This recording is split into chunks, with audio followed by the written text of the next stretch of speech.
Welcome to Brain Roots IAS. Today we will study river meanders. चलिए सीधा एक सवाल से शुरू करते हैं।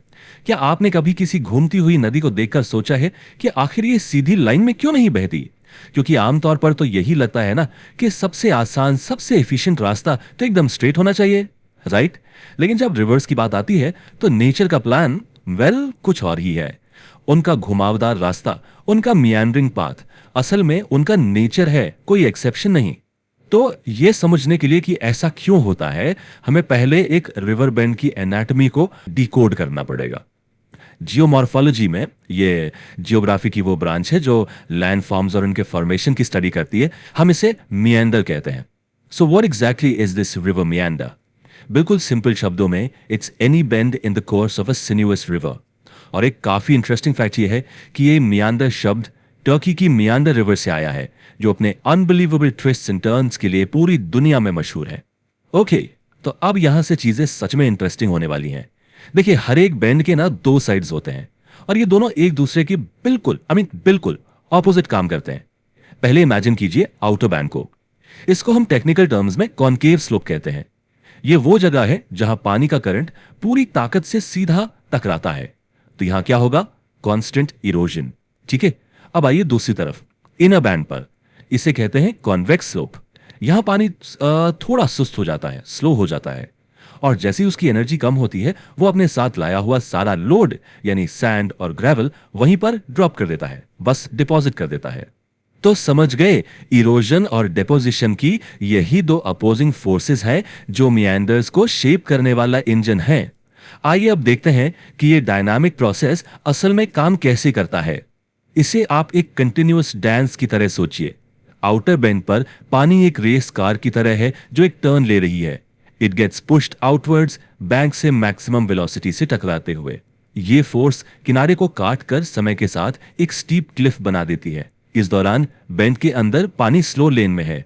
इट लूजेस एनर्जी और अपने हैवी लोड को और कैरी नहीं कर सकता, इसीलिए ये सैंड और ग्रेवल को वहीं गिरा देता है, जिससे एक जेंटल स्लोप बनता है जिसे हम स्लिप ऑफ स्लोप कहते हैं।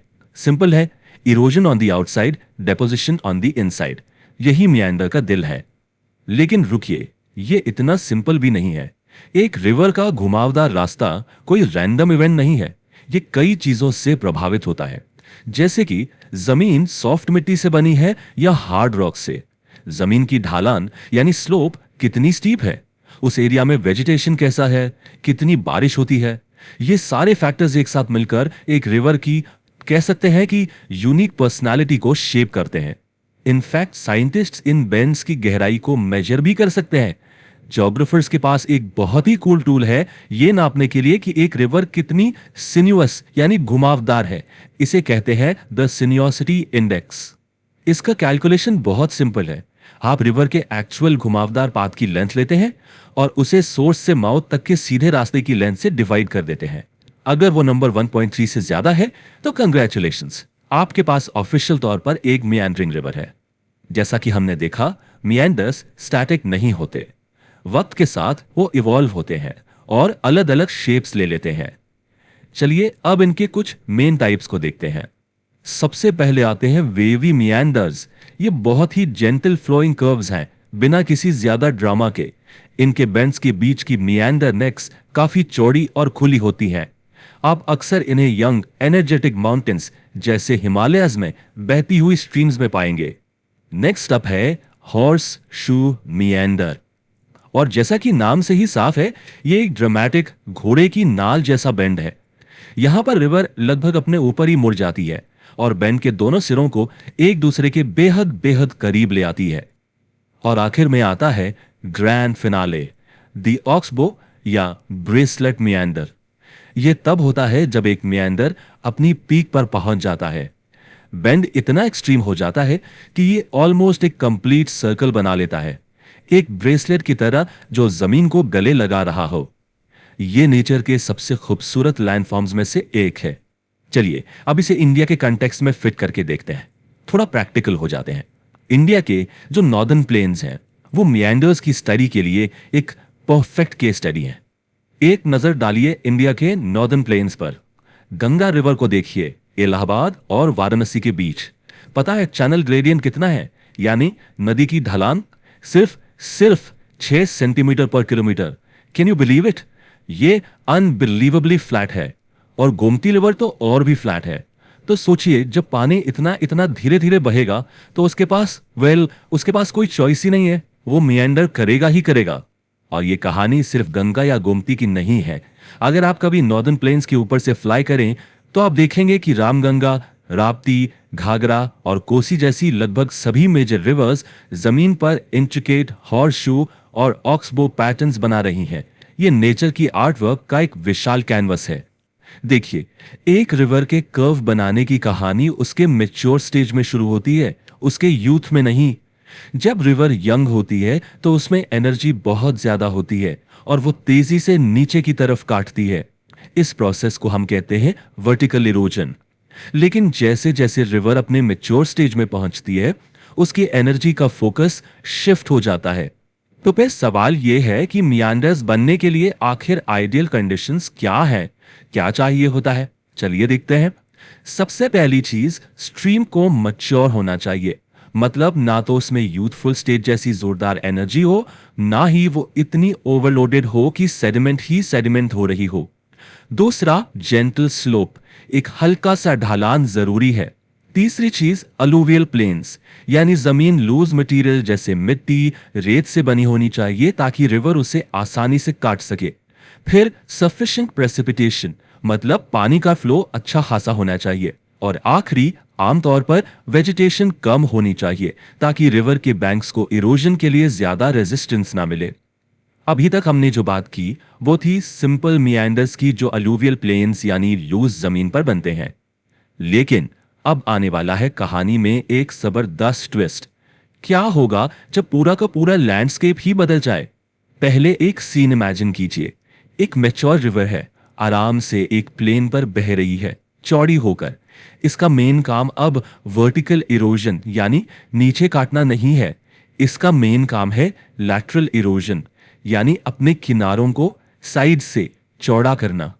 लेकिन अब सोचिए, अचानक क्या हो अगर इस शांत धीरे बह रही नदी के नीचे की जमीन उपलिफ्ट हो जाए, ऊपर उठने लगे, लेट्स से किसी टेक्टोनिक एक्टिविटी की वजह से? तो क्या होगा? इसी फिनोमिनन को, इसी प्रोसेस को ज्योग्राफी में एक नाम दिया गया है, रीजुवेनेशन। बेसिकली इसका मतलब है कि रिवर को एक नई फ्रेश एनर्जी मिल गई है वर्टिकल इरोजन के लिए। वो फिर से जवान हो गई है। और ऐसा यूजुअली दो रीजन से होता है, या तो लैंड का अपलिफ्टमेंट हो जाए या फिर सी लेवल नीचे चला जाए। और इस नई यूथफुल एनर्जी का रिजल्ट क्या होता है? रिवर अपने पुराने मियांडर वाले रास्ते को छोड़ती नहीं है, बल्कि उसी रास्ते को अब वो नीचे की तरफ हार्ड बेडरॉक यानी सख्त चट्टानों में काटना शुरू कर देती है। इससे जो बनता है वो है इंसाइज्ड मियांडर्स। याद रखिए, ये लूज मिट्टी में नहीं, ये हार्ड रॉक में बनी हुई गहरी खाइयां हैं। लेकिन यहां एक और डिटेल है, सारे इंसाइज्ड मियांडर्स एक जैसे नहीं होते।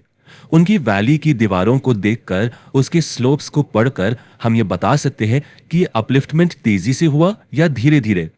मतलब उनकी शेप में एक पूरी स्टोरी छिपी है। ये दो टाइप्स के होते हैं, एंट्रेंच्ड मियांडर और इनग्रोन मियांडर। इनका फर्क समझना बहुत जरूरी है। देखिए, एंट्रेंच्ड मियांडर तब बनता है जब अपलिफ्टमेंट बहुत तेजी से हुआ हो, rapid vertical down cutting. River को साइडवेज काटने का टाइम ही नहीं मिलता, इसलिए वैली के दोनों स्लोप सिमेट्रिकल होते हैं, एक जैसे। इसके ऑपोजिट इनग्रोन मियांडर तब बनता है जब डाउन कटिंग धीरे धीरे हो। इससे रिवर को नीचे काटने के साथ साथ साइडवेज इरोजन का भी टाइम मिल जाता है, और इसलिए इसकी वैली एसिमेट्रिकल होती है। एक तरफ आपको स्टीप क्लिफ मिलेगा और दूसरी तरफ एक जेंटल स्लोप। तो चलिए अब आते हैं रिवर के इस कहानी के आखिरी चैप्टर पर। यह चैप्टर है उसकी शक्ति के कम होने का, अ फेडिंग लेगेसी। ये कंडीशन तब पैदा होती है जब किसी बड़े चेंज की वजह से, for example climate change, river में पानी का वॉल्यूम अचानक बहुत कम हो जाता है, और इससे जो मियांडर बनता है उसे कहते हैं मिसफिट मियांडर। बेसिकली ये एक छोटा पतला सा मियांडर है जो अपनी बनाई हुई बहुत बड़ी पुरानी वैली के अंदर बह रहा है। बिल्कुल सही कहता है, the narrow channels become unable to fit themselves in the broader former valleys. Hence, they're called misfit meanders. यानी ये नई छोटी सी नदी अपने पुराने विशाल घाटी में फिट ही नहीं हो पाती, इसीलिए इसका नाम मिसफिट है। जैसे एक बड़े साइज का कोट किसी पतले इंसान को पहना दिया हो। ये एक बहुत ही पावरफुल इमेज है। सोच के देखिए, मिसफिट मियांडर्स एक तरह से उस रिवर के शानदार पास्ट का भूत है। A ghost of a reverse past. ये हमें उस लैंडस्केप पर लिखा हुआ दिखाते हैं कि कभी इसी घाटी में एक बहुत विशाल पावरफुल रिवर बहती थी। अगर हम इस पूरी स्टोरी को समराइज करें तो ये 3 एक्ट्स में है। एक्ट 1 सिंपल मियांडर्स, ये कहानी है लेटरल इरोजन की मैच्योर रिवर्स में। एक्ट 2 इनसाइज्ड मियांडर्स, ये कहानी है वर्टिकल इरोजन की रीजुवेनेशन के बाद। और एक्ट 3 मिसफिट मियांडर्स, ये कहानी है रिवर की एनर्जी कम होने की, उसके श्रिंक होने की। और ये विश्लेषण हमें एक आखिरी सवाल के साथ छोड़ जाता है। अब जब आप अपने आसपास के लैंडस्केप को देखेंगे, किसी नदी को देखेंगे, तो शायद एक अलग नजर से देखेंगे।